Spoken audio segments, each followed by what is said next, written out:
All right, today we're here with Charles Nash, who's running for District 6 for the County Commission. First of all, can you tell us a little bit about yourself and why you're running? I was born and raised in Muskegon. Grew up on Lakeside, Palmer Street there. Went to NIM school, went to Nelson as a middle school, and then went to Muskegon as a Big Red.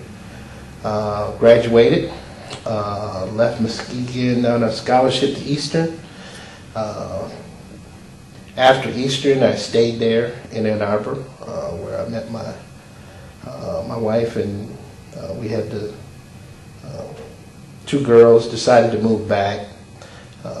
Ann Arbor was a little fast, so I vowed to leave Muskegon and never come back. But I came back because I knew this was a Christian-oriented town. I had roots here within the churches. And I wanted to see my daughters grow up in an area where I know I could keep track of them and help them grow up in a good, area. Moved back, got involved with the churches and community. Worked with Seal Power, labor, many years. Also, had many experiences. I worked in Ann Arbor with the police department for a brief moment, and then I also worked with the paper mill. And just had a rounded work history.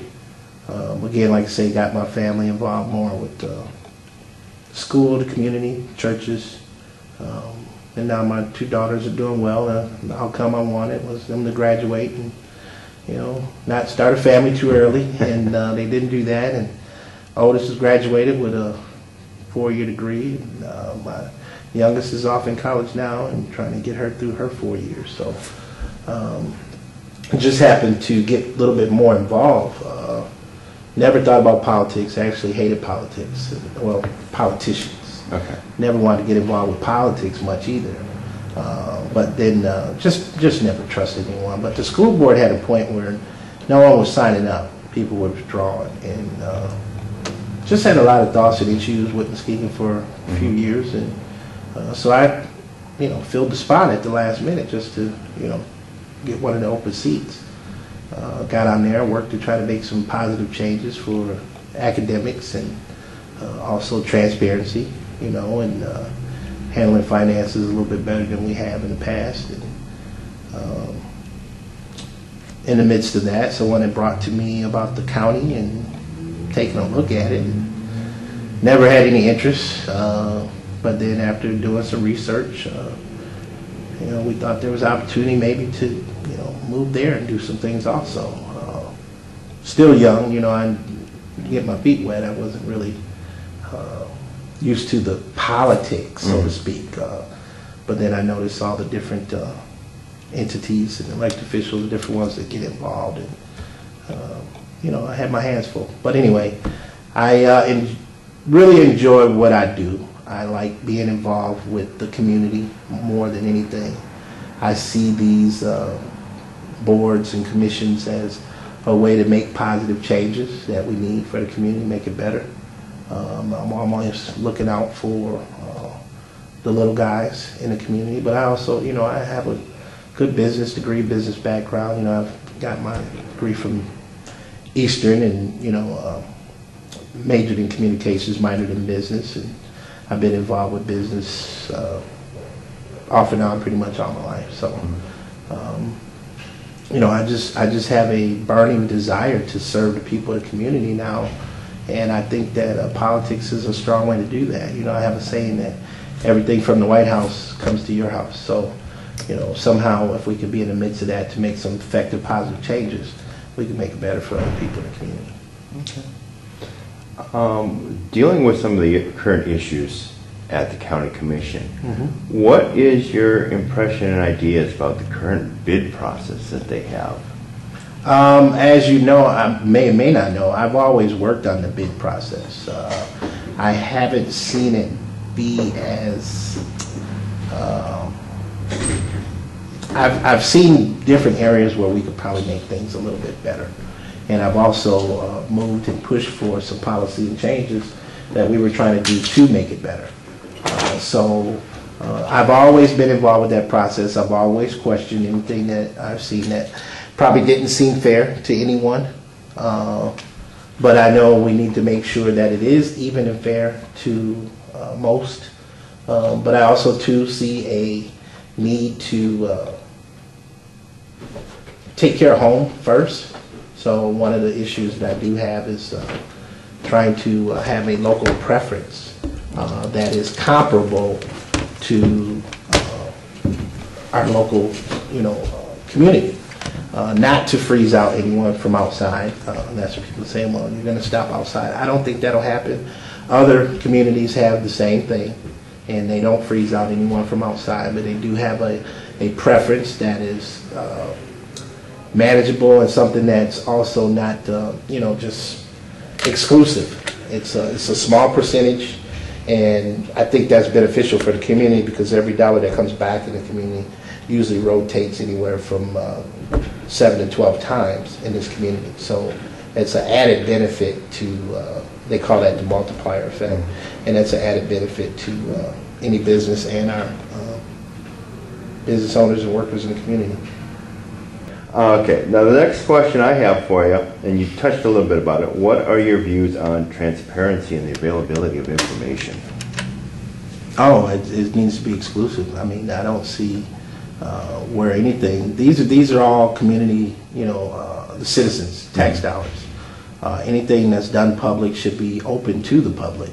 And I think what we need to do is probably find a way to lessen the red tape, so to speak, on trying to access that information. I mean, I know we have federal and state standards that we have to follow in some of these processes, but sometimes we also get individuals or administration that slows the process or puts up roadblocks just through tactical ways, and I don't think that's necessary. I think that we should be an open book. As long as everything's done right and done above board, there's no reason to hide or hold anything back. So transparency to me, whatever I can do to make it better, that's what I want to do, and whatever people see as an issue, let's talk about and see if we can make some effective change on it. Okay. I know one of the issues that the county commission, or some of on the county commission have had, is the not having the agendas early enough. What's a good time? Do you think the 2 days is enough? An agenda? The agenda for the meeting. No, 2 days? Yeah, currently it's only available 2 days before the meeting. Well, I think you're thinking maybe on the website. Even the commissioners, they only get it 2 days before generally. Well, in my past learning, it hadn't always been that way. Okay. We usually get them actually as soon as they possibly can. The only reason sometimes those come out late, and I know from experience that it comes out late sometimes because certain departments are working to try to get some things on the agenda, and so they'll hold to try to make sure those things happen if they're of that importance. But typically, I know that they try to get agendas to us as soon as they possibly can. I'd like to get them as early as possible because I usually like to go through them. I like to read them intensively, and then I like to research and ask the questions prior to the meetings. That way maybe it can save some time and I can get things done without going through a whole session of questions. But yeah, we need them as early as possible so we can do all the research we can and make some effective decisions. I don't just believe in saying yes to everything. I think I need to research it and know what I'm saying yes or no to. Okay. What is your view on consolidation and cooperation? Consolidation and cooperation is a good idea as long as it's a collaborative effort. One thing we can't do is we can't make these consolidation and collaborations one-sided. Okay. Let's take, they're talking about firefighters for a second. Firefighting, they want to make a collaboration on that. But people have to understand all the details regarding that. Let's make a county authority fire department. Well, there's a lot that goes into that, okay, because you're also talking about unions, you're also talking about retirements. A lot of different things go into that. The monies for those come down to the municipalities in a sense. So now you need a cooperation with those municipalities to work with the county, because the county doesn't need an added burden to itself. But to collaborate and make it more effective, if that's how it can work, fine.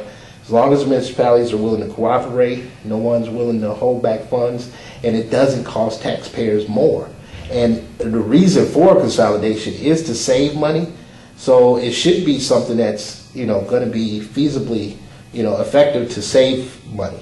If it's not saving money and it's costing us more money, then why would we be discussing consolidation? Okay.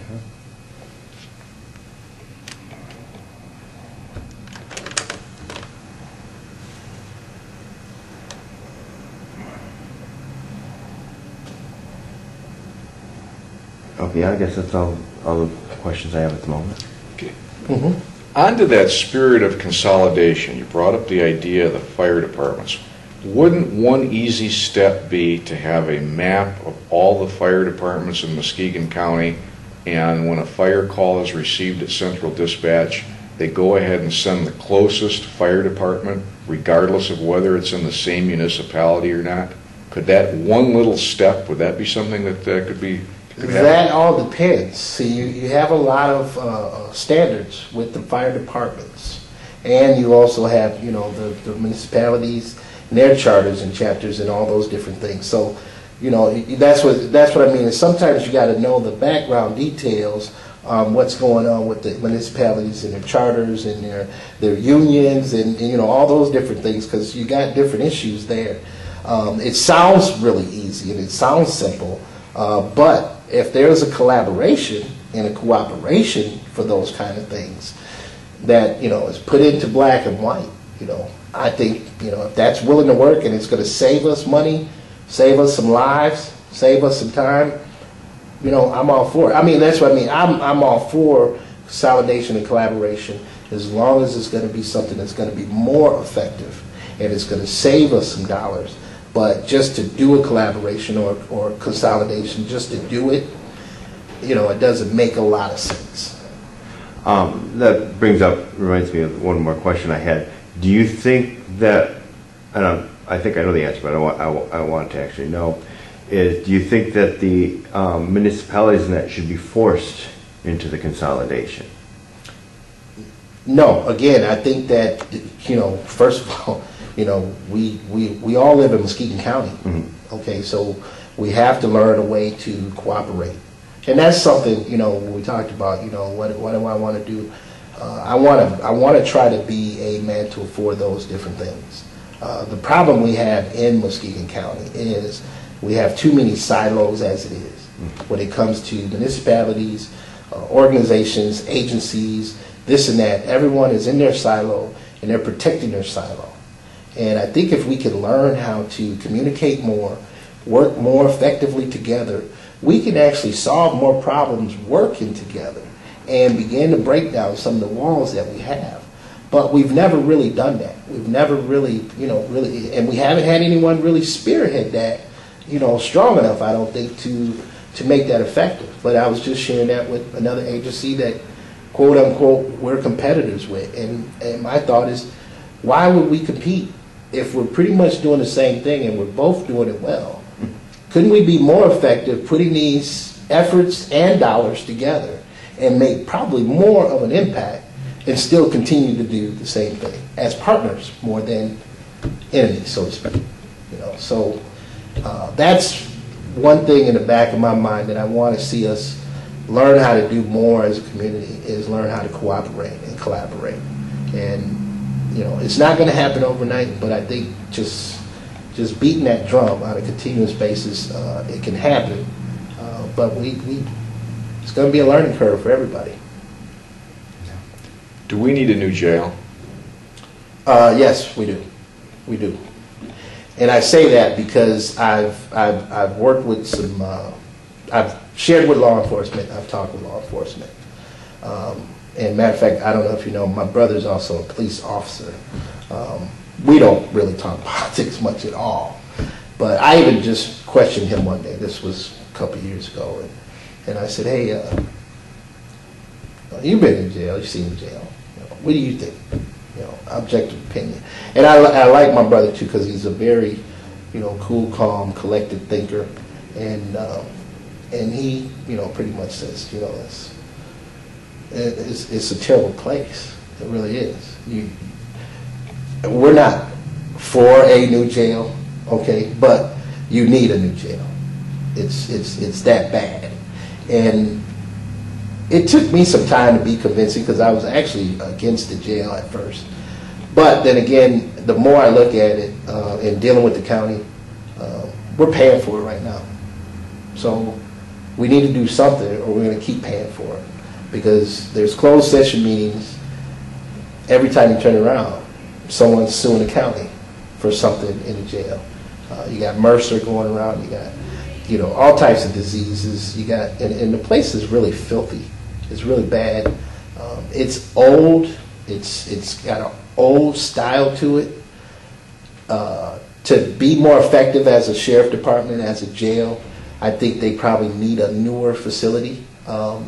You may even take the jail that you have and remodel it and redo it as a section, but you need a newer section that can be more effective. Because my thing is, I'm not about I'm not big on huge, newer, bigger jail. I'm more on better jail. It needs to be better. We're not doing two things. One is we're getting sued already. Taxpayers are paying for it as it is. So why keep paying $10,000 here, $20,000 here, $50,000 there, when you could be putting those dollars towards a new jail? We need to be more effective with our jail. Matter of fact, we went in not too long ago, just registering people, unobjectively, just for their civil rights. No, want to make sure that's understood. It wasn't about campaigning. No one mentioned a name. No one mentioned they were a candidate. No one knew anything. We were just there as people registering people to vote. Going through the jail, and I've been through the jail several times as a commissioner, and you go through the jail, and as we're registering, people are asleep. It's Saturday morning, it's 4th of July holiday, people are sleeping. You're there at 8:30, they're sleeping. You're there at 11:30, they're still sleeping. What are we doing for them? Not that we owe them anything, but what's the hope of a man or woman in that jail when they get released? Because all they've done is sat there and sleep most of the day. Then they run around and do push-ups and talk crazy to each other, and then they go to sleep again. So what are we doing effectively to help them become better citizens? Because I'll tell you, 80 to 90% of them, when they get out, they want to be a better citizen. But you got another 70% of them pretty much sees no hope. And you got a small percentage of them that says, I want to try everything I can to get there. And they'll go as far as they can until they really feel that there is no hope, and then they're back in the same saddle again. So we need maybe some stronger education, some stronger training, some stronger resource connection. Probably 90% of those folks that are getting released don't have a clue on the resources we already have in this community and the advantages that they can have by using them. And we don't communicate that effectively. I mean, that's something I've been writing with the county on too. Is everything doesn't go through Muskegon Chronicle. Everyone doesn't read Muskegon Chronicle. Everyone is not tuned into that channel. Some people are tuned into MUF. Some people are tuned into 103. Some in 106. Some are into 100. It just depends. And some are tuned into my pastor. Some are tuned into my leader here. They listen through different channels. And we have to be more effective in that. And I think that's something that we haven't been effective on. So that's my take on the jail. We need a new jail. Does it have to be bigger? I don't say it has to be bigger, but there is opportunity to build a quote-unquote economic resource off of that. When you have more beds, the state is looking to funnel more money back to the county level, thinking that it'll save them more money from the state by housing some of the other individuals that they can house here. I think on a shorter term and less stringent, not max lifers or anything like that, but someone that maybe be 2 years or 3 years, they may be able to be housed with the jails that can actually save the state a little money by paying the county to house them. So there's money-making opportunity, and it also possibly could bring a few jobs. But like I say, I'd like to see more of the studies. I'd like to see more of the details surrounding that to know that we're going to benefit from it, not just to do it. So am I absolute on this has got to be done? That no, I want to understand. I want to know the research. I want to know where we're going, where we're getting the things at, so that it doesn't become a burden or a cost to the county, and that it becomes a better jail, not just a housing. You know, we used to house 400, now we're going to house 1,200. Why? Well, you're aware that the original jail for a number of years finally got up to where it was right around 250 in population, and there was a lawsuit where the sheriff sued the county board of commissioners and said, look, I need more space, and it finally got settled to where, okay, we're going to take the basement of the county building, convert that to bed space. So now it's right around 400 people. Mm-hmm. So and we've had like 250 for a number, it got up to 250, and all of a sudden it got bounced up to 400, which we've had for probably about a dozen years now. Mm-hmm. Do you think that's a good number, 400? I think that's not bad, considering the fact that when that building was built years ago, and you look at the population growth of this area, you know, it's probably more effectively moved with the population and the growth. And you got to know too, Muskegon has been, it's been pretty steady the last few years, but I know there has been some fluctuation of individuals from the east to the west. But it's been steady now, I think, because of the economy, people are leaving the state. So it's really kind of balanced itself out the last few years since the economic crisis. But if that hadn't been an economic crisis, we'd probably still be on a steady growth pattern. But then you also too have to look at the times and you know, look at our educational institutions and the development there. You know, the effectiveness of all those things in the forehand, you know, with churches and with schools and all that, are going to have an effect on how we're going to produce our young people as adults.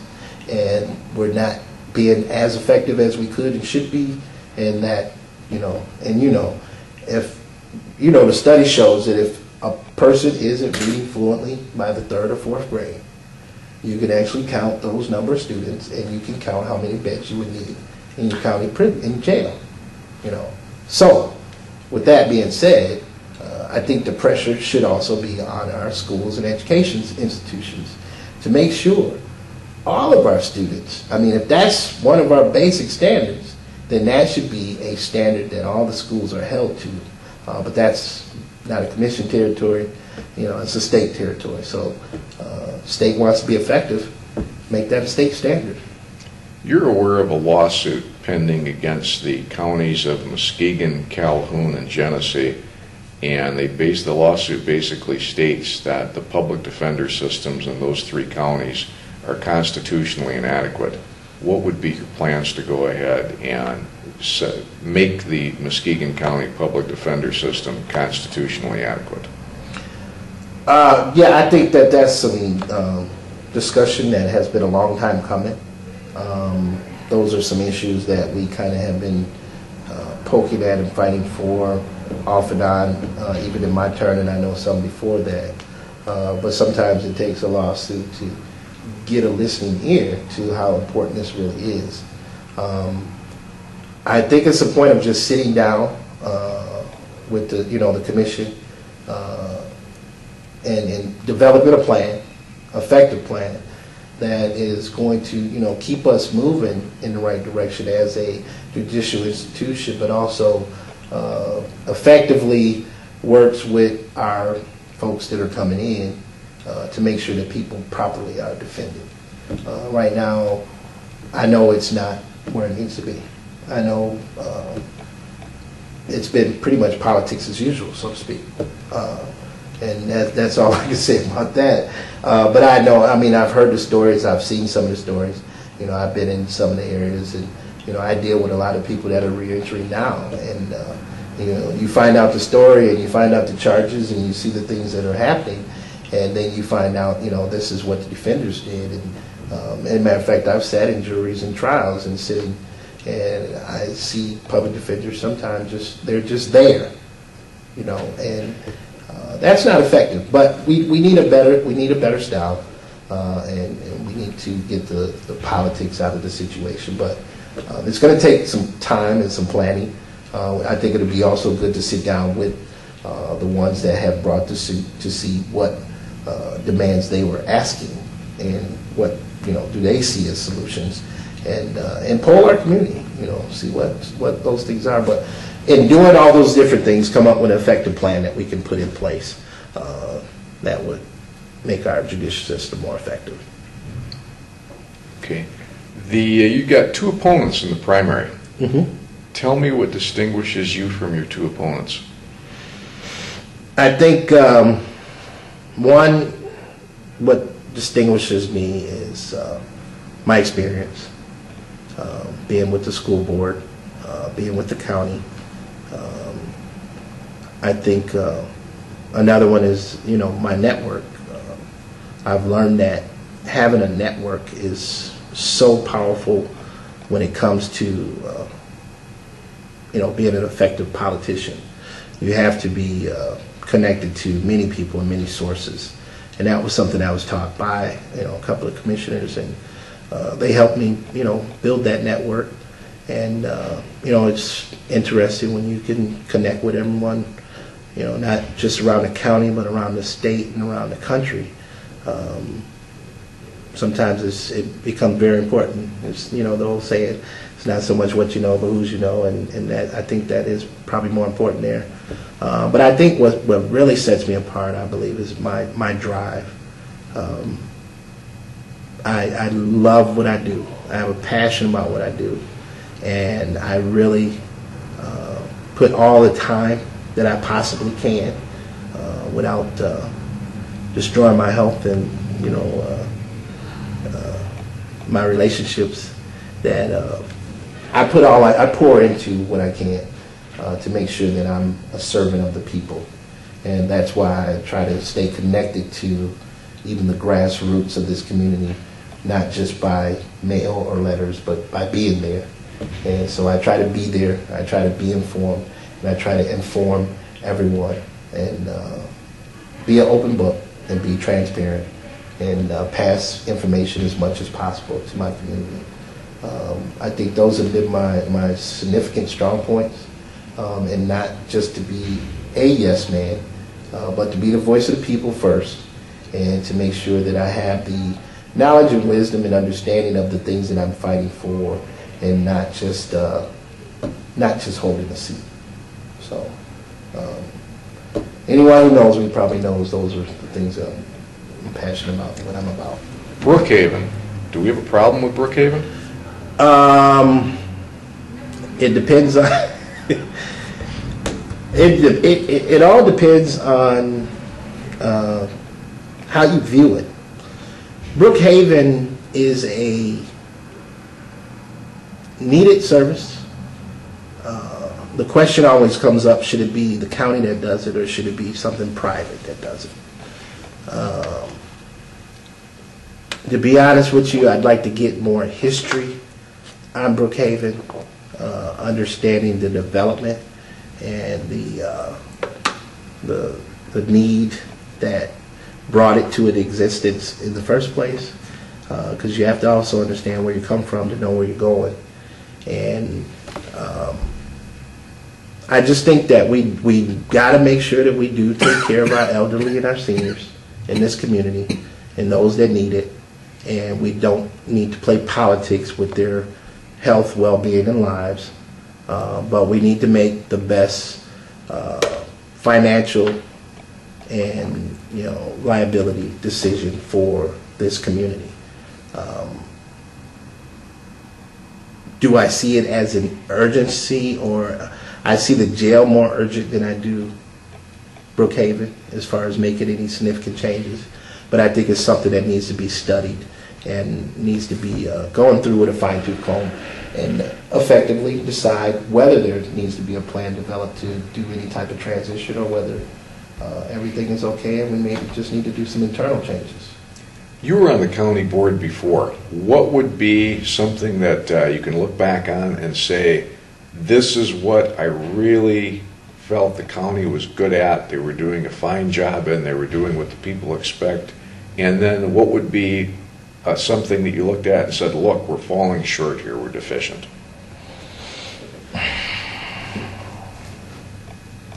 You know, the county is so big, and there's so many different things. You could probably say that about any department, because you can always do better. I believe that. I believe I can always do better. I can always become better.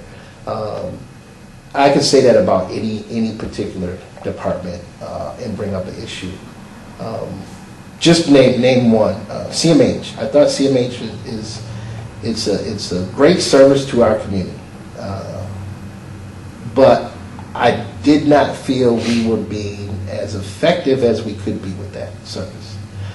There's a lot more need in this community for mental health services than I think we even realized, and we needed to be more effective with that. But again, it was not communicated well.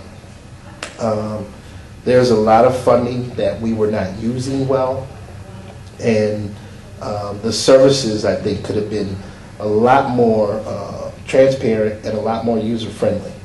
And those things need to be changed. Now, I'm hearing now, and I'm learning that the new administrator, I believe, is working on just that, actually doing some of those different things. Because I've talked with a couple of employees and different ones that are in administration, and they were saying that, you know, these are the areas that she's been pushing at, which were some areas that we've been working on and fighting with for some time. So I'm excited to hear that. I'm thinking that that's going to be great, and looking forward to it.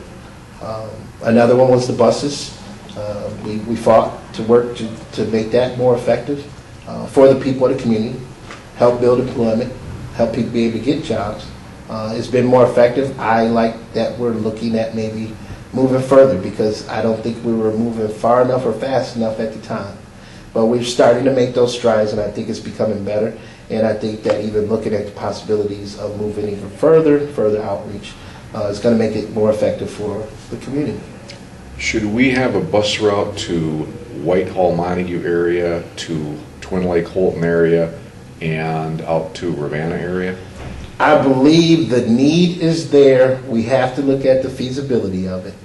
And I believe that if it can be a feasibly effective, where it's not a tremendous hole in the budget, I think that those services do need to be provided. It's a county program. Why not do the county and not just this this inner city community? So, yeah, the need is there, big time.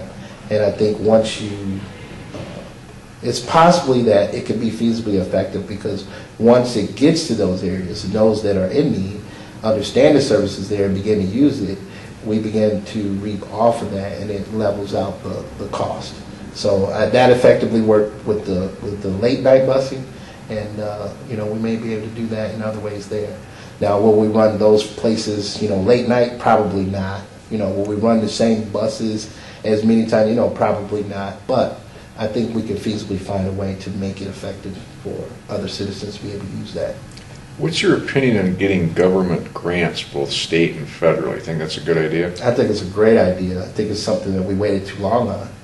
When I came in, that was what I was saying from the get-go. Let's move forward, let's get a grant writer, let's do these things. And, I was new. A lot of people didn't want to listen to the new guy. A lot of people didn't want to listen to the young guy. But I think people are starting to realize that I'm saying things in general, not for political gain or anything, but to help make things better for the community.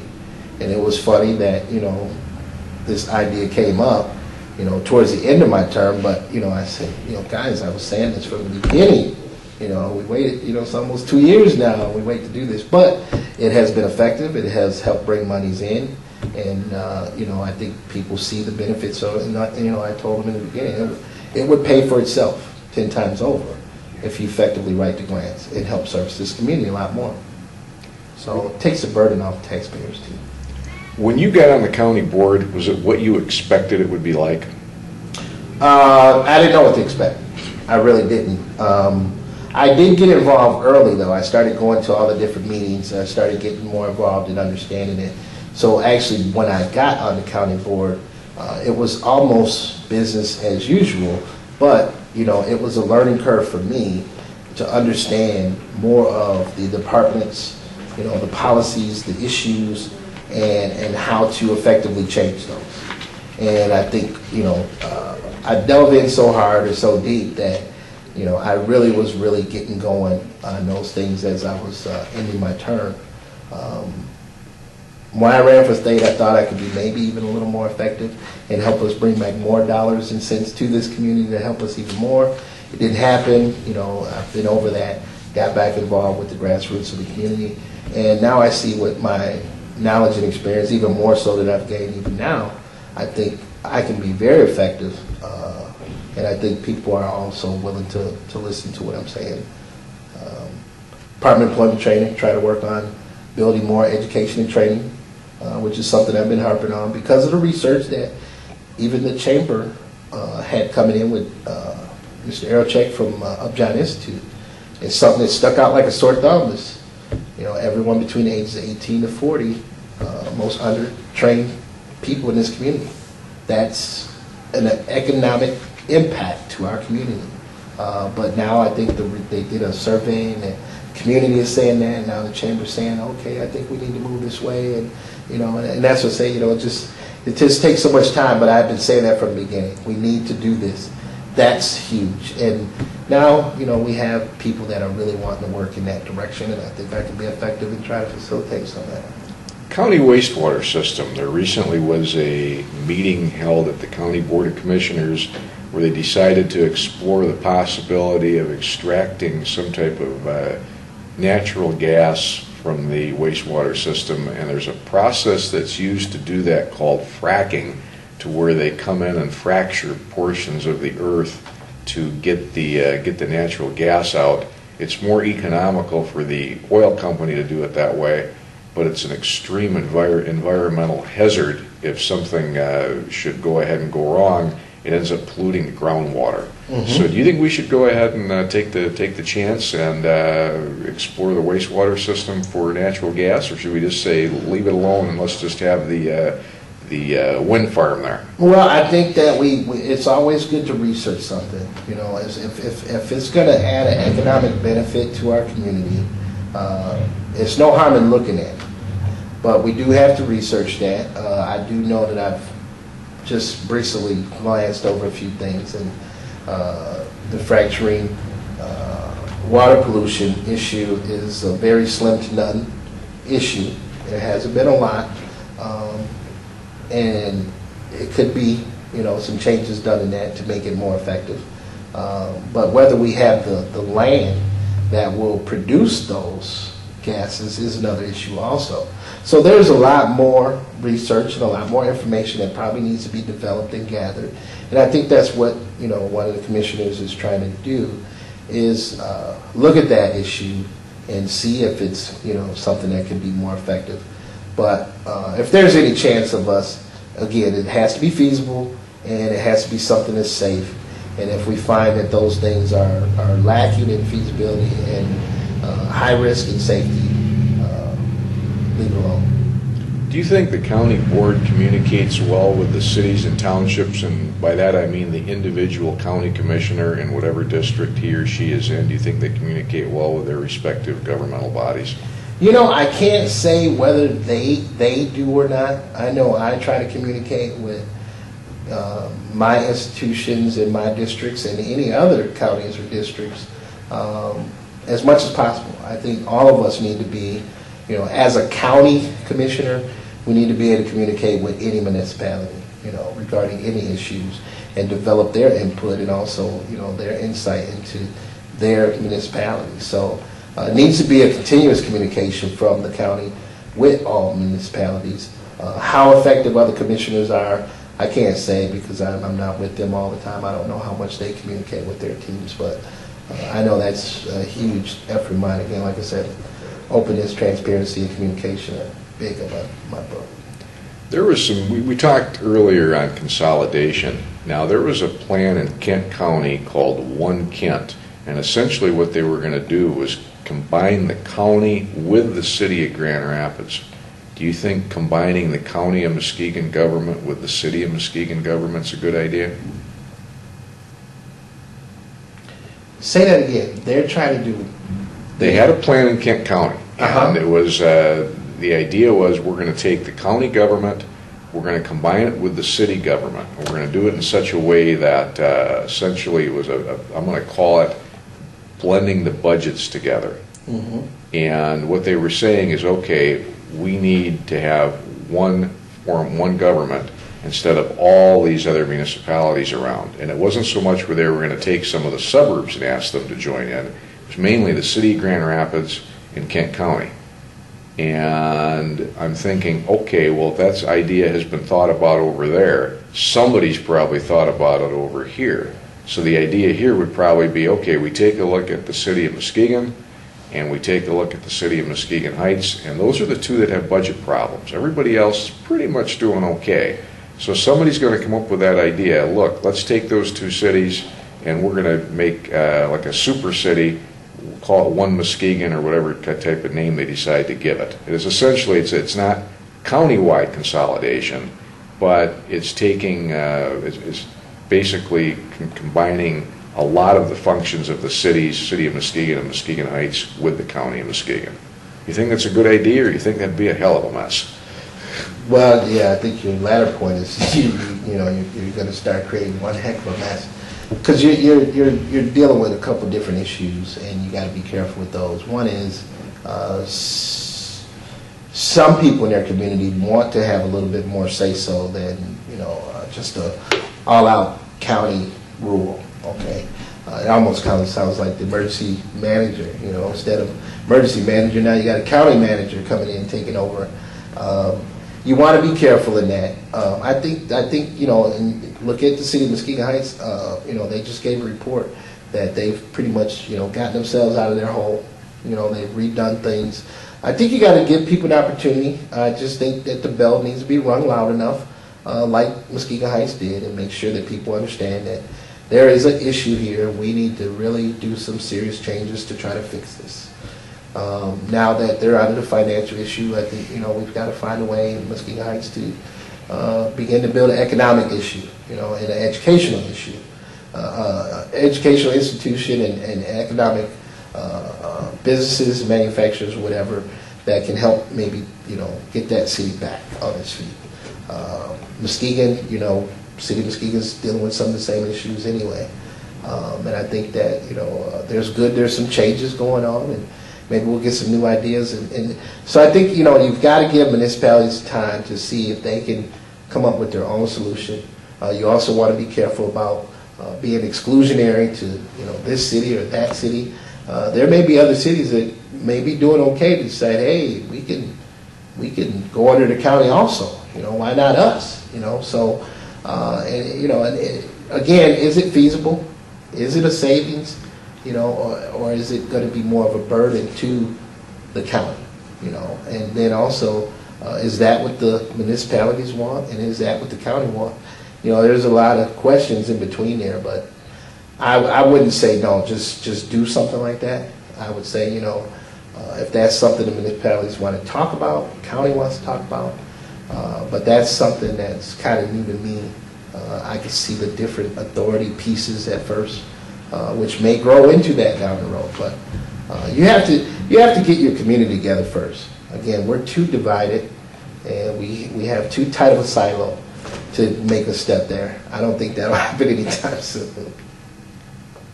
Anything else you wish to add at all? No. You guys asked some pretty good questions. I mean, I've been to a lot of interviews, and no one gets into the particulars sometime than that. And there's more to it. Like I say, you got your health department, you got your, you've got your. We didn't even get into all the different services of the sheriff department, all the different services of the judicial system. We've got a youth division and. Friend of the court division. There's so many different pieces in that things can be looked at as here's something that we can develop, here's something we can change. But I think that's a big one in our community as a county and as municipalities. We have to get together and learn how to do something more effectively with our youth population, because our youth population is going to be our future. They're going to be the ones taking care of us down the road here.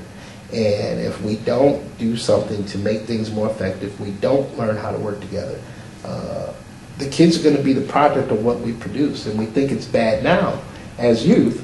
Imagine these youth now as adults. That's really what you're going to end up with. So, you know, I think it's urgent that we find positive programming, positive groups, get a Boys and Girls Club in, you know, a couple of municipalities, whatever it may be, but we need to get them, you know, off the streets and into some effective, positive, energetic, you know, intellectual classes and groups and activities that are going to be positive in producing, you know, intelligent citizens, rather than people being resorted to day-to-day, I'm just trying to live attitude. And some of that comes from a lack of educational skills and also a lack of community support. You ask any youth around, and all of them tell you now, there's nothing in this community to do. Well, let's just get something for them to do. And I think we can do that. Grant writer, community, county leading the way, community foundation. Let's get together and let's do something and make it more effective for our youth. And I think if we can turn the youth around and we can learn how to work together collaboratively as leaders and as entities and as organizations and as municipalities, we're going to turn Muskegon around and be one of the best communities in the state. So that's my opinion. All right. Well, Mr. Nash, we appreciate you taking time today to spend some of it with us. Yeah. Appreciate the time for the interview. Don't get me going on politics. I'm over my time. Thank you very much.